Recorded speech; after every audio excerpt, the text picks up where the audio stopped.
La prossima settimana potrebbe essere quella decisiva per la scelta del nuovo allenatore della Nuorese che dovrà prendere il posto di Gianni Coccone.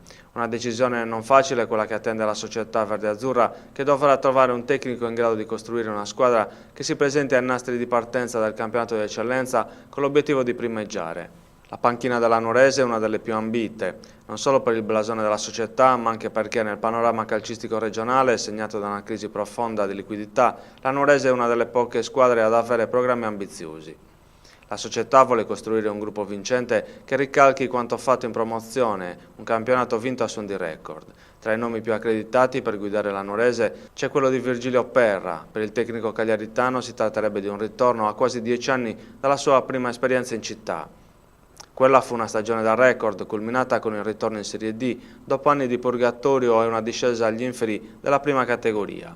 Una Nuorese targata da Roberto Goveani che proprio nella stagione 2004-2005 iniziò quell'ascesa calcistica che la portò fino ai play-off di Serie C2. L'avventura di Perra a Nuoro finì nella stagione successiva quando gli subentrò Mario Petrone.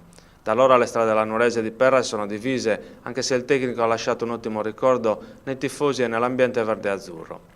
Ma non c'è solo Perra nella lista dei papabili per la panchina verde-azzurra, un elenco lungo che comprende alcuni dei più quotati tecnici del panorama sardo.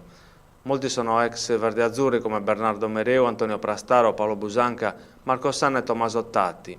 L'unico ad aver vinto un campionato è stato Prastaro che condusse la Nuorese dalla promozione all'eccellenza nella stagione 2009-2010. Ma piacciono anche Guglielmo Baci della Torres e Mauro Giorico dell'Olbia che hanno vinto i rispettivi campionati. Insomma, le prossime ore saranno cruciali per definire il primo tassello della nuova stagione. Azzeccare la prima tessera del puzzle è fondamentale per allestire una stagione vincente.